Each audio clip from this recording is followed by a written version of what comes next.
નીલાંજનમ સમાભાસમ રવિપુત્રમ યમાગ્રજમ છાયા માર્તંડ સંભૂતમ તમ નમામિ શનિશ્ચરમ. નમસ્કાર દર્શક મિત્રો, પ્રદેશ 24 ગુજરાતીની શનિ જયંતીની વિશેષ રજૂઆત શનિ જયંતી ડર નહીં ન્યાયનો દિવસ, એમાં આપનું સ્વાગત છે. હું છું હાર્દિક વ્યાસ. શનિ મહારાજ એટલે ન્યાયના દિવસ, એમાંય શનિ જયંતીનું પાવન પર્વ છે. શનિ મહારાજની પૂજા કરવાનું, આરાધના કરવાનું, તેમના મંત્રના જપ કરવાનું શાસ્ત્રમાં વિશેષ મહત્વ દર્શાવ્યું છે.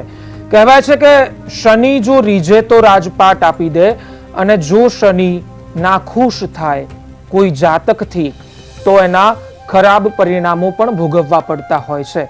ત્યારે શનિ જયંતીના દિવસે કેવી રીતે કરવી જોઈએ શનિ મહારાજની પૂજા, આરાધના, ઉપાસના, કયા ઉપાયો ખાસ કરીને કરવા જોઈએ, અને શનિ મહારાજ કોણ છે, તેમનો જન્મ કેવી રીતે થયો હતો, તે કેવી રીતે ન્યાયના દેવતા કહેવાયા, આ તમામ વિષયો પર ચર્ચા કરીશું અમારી આ વિશેષ રજૂઆતમાં.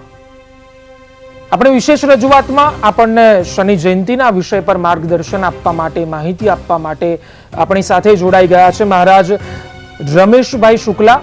મહારાજ શ્રી, સૌ પ્રથમ તો પ્રદેશ 24 ગુજરાતીમાં આપનું ખૂબ ખૂબ સ્વાગત છે. આપને પહેલો પ્રશ્ન એ કરવો છે કે શનિ મહારાજ કોણ છે અને તેમનો જન્મ કેવી રીતે થયો હતો?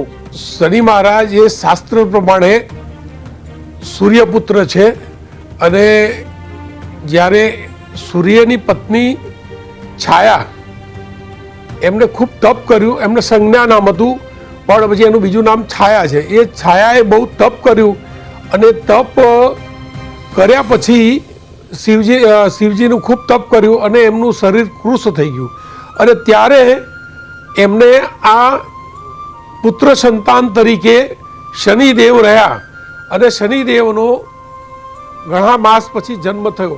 કારણ કે એમનું શરીર કૃશ થવાના કારણે શનિદેવનો રંગ થોડો કાળો અને ન ગમતો એવો થયો, અને તેમના પિતાએ જ્યારે તેમના સામે નજર કરી, સૂર્યદેવ એમના પિતા છે, અને એમને નજર કરી કે મારો બાળક કેવો છે, જ્યારે એમની નજર પડી તો એમને જરાક ગમ્યું નહીં. એટલા માટે જ કુંડળીમાં પણ શનિ સૂર્ય સાથે હોય તો એ પરિણામ સારું આપતા નથી. અને આજે શનિદેવની પત્નીનું નામ નીલા છે, અને શનિદેવ ધર્મના અને દંડના કારક છે. શાસ્ત્રની અંદર એમ કહેવાય છે કે કુંડળીમાં, જન્મપત્રિકામાં શનિ જ્યારે શનિની ગોચર દશા, મહાદશા જો સારી ન હોય તેવી પરિસ્થિતિમાં જાતકને ખૂબ જ આકરી પરિસ્થિતિઓનું નિર્માણ થવાના કારણે સહન કરવું પડે છે. અને તે સમયે શાસ્ત્રએ એમ કહ્યું છે, જો શનિની આરાધના કરવામાં આવે અને શનિદેવને રીઝવવામાં આવે તો એમને આવતી મુશ્કેલીઓમાં ઘણી બધી રાહત મળતી હોય છે. હવે આ શનિદેવ વિશે આપણે લોકકથાઓ પણ ઘણી બધી છે. એક લોકકથા એવી પણ છે જેની અંદર પીપલાદી ઋષિ, જેના પિતાજી દધીચી ઋષિ હતા, તો આ એમ કહેવાય છે કે શનિની દ્રષ્ટિ જ્યાં પણ પડે, જેના ઉપર પડે, તે નિર્જીવ વસ્તુ હોય કે સજીવ વસ્તુ, તેની પૂર્ણતાનો નાશ થાય છે, અથવા એને ભયંકર આપત્તિઓનો સામનો કરવો પડતો હોય છે. તો આ દધીચી ઋષિના ઉપર શનિની દ્રષ્ટિ પડી, અને એના લીધે દધીચી ઋષિને ખૂબ જ મરણ તુલ્ય તકલીફોનો સામનો કરવો પડ્યો. અને એમના ઘરે જે બાળક જન્મે છે એ નાની ઉંમરમાં દધીચી ઋષિ પીપળાની ઝાડની બખોલમાં એને મૂકી અને સ્વર્ગસ્થ થાય છે. જ્યારે આ જે બાળક પીપળાના બખોલની અંદર મોટો થાય છે, જેને શાસ્ત્રએ પીપલાદી ઋષિ નામ આપેલું છે.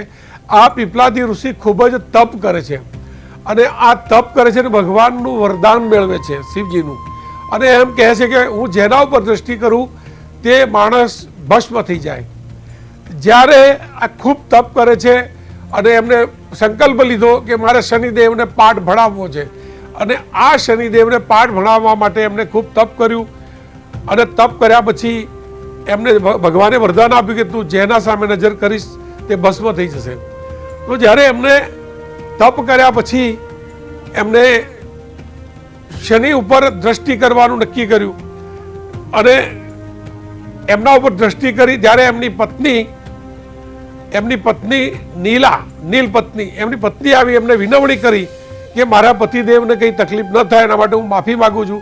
એટલે ત્યારે એમની દ્રષ્ટિથી શનિદેવનો ચહેરો કાળો પડી જાય છે. ત્યારથી શનિદેવ થોડા બ્લેક થઈ ગયા છે અને આ બ્લેક થવાના કારણે એમનું રૂપ બિલકુલ કુરૂપ થઈ ગયું અને એમ કહેવાય છે કે શનિ કોઈને ગમતો નથી. પણ શાસ્ત્ર એવું કહે છે કે શનિ જેના ઉપર રીઝે તેને પુષ્કળ તકલીફોમાંથી મુશ્કેલીઓમાંથી બહાર કાઢે છે અને જો શનિ ખીજે તો એનું સત્યાનાશ નીકળી જાય છે. શાસ્ત્રની અંદર રાજા હરિચંદ્ર ઉપર જ્યારે શનિની દ્રષ્ટિ થઈ ત્યારે હરિચંદ્રએ એમ કહેવાય કે એટલી બધી વિકટ પરિસ્થિતિઓનો સામનો કરવો પડ્યો અને એની જે મહાદશા પૂર્ણ થતા અને એમને ખૂબ જ યજન કર્યું અને યજન કર્યા પછી એમને ખૂબ જ ભગવાન પ્રસન્ન થયા અને કે ભાઈ તને શનિદેવના શ્રાપમાંથી હું તને મુક્તિ આપું છું અને રાજા હરિશ્ચંદ્ર પાછા પોતાની ગાદી ઉપર પોતાની ગાદી પુનઃ પ્રાપ્ત કરે છે. એટલા માટે જ કહ્યું છે કે શનિદેવને બને ત્યાં સુધી કોઈ એવું કાર્ય ન કરવું પડે કે જેનાથી શનિદેવનું બંધન આપણા જીવનમાં પરમાનન્ટ આવે અને એના લીધે આપણે તકલીફોનો સામનો કરવો પડે. એટલા માટે શનિનું દાન ખૂબ જ મહત્વનું છે.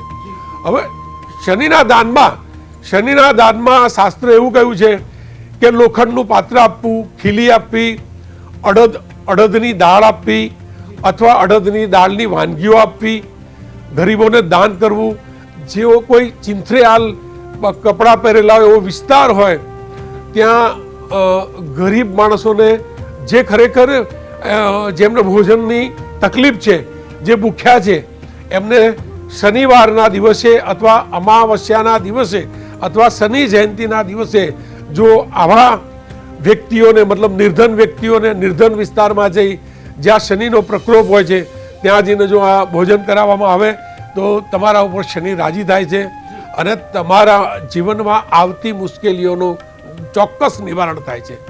જી દર્શક મિત્રો, શનિ મહારાજ ન્યાયના દેવતા છે અને આપણે એવું સાંભળ્યું પણ છે કે જે વ્યક્તિ પોતાના જીવનમાં નીતિ નિયમોથી ચાલે, કોઈનું ખરાબ કર્યા વગર ચાલે, દ્વેષ ભાવ અને ઈર્ષ્યા રહિત જીવન જીવે તો શનિ મહારાજ તેના ઉપર રાજી રહેતા હોય છે. શનિ મહારાજને દર્શક મિત્રો ન્યાયના દેવતા કહેવામાં આવ્યા છે. મહારાજ શ્રી, આપની પાસેથી એ જાણવું છે કે શનિ મહારાજને ન્યાયના દેવતા કેમ કહેવામાં આવે છે? શનિ મહારાજને ન્યાયના દેવતા એટલા માટે કહેવાય છે કે શનિ મહારાજ પોતે સૈદ્ધાંતિક સિદ્ધાંતવાદી છે. એમને કોઈનું ખરાબ કર્યું નથી અને સૂર્યપુત્ર છે એટલે એ જીવનમાં દરેકને માપી અને એને એના જીવનમાં કરેલા કર્મ પ્રમાણે દંડ આપે છે. એટલા માટે જ શનિને ન્યાયના દેવતા કહેવામાં આવે છે. એમના ઉપર ભગવાને પણ એમને શિવે આશીર્વાદ આપેલા છે કે જીવનમાં પૂર્વજન્મના કર્મ અને આ જન્મના સારા અને ખરાબ કર્મનું માપતોલ એ શનિદેવે કરવાનું રહેશે અને એના લીધે શનિદેવ જો રીઝે તો તમને રાજી કરે અને ખીજે તો તમારું સર્વ સત્યાનાશ કરે છે.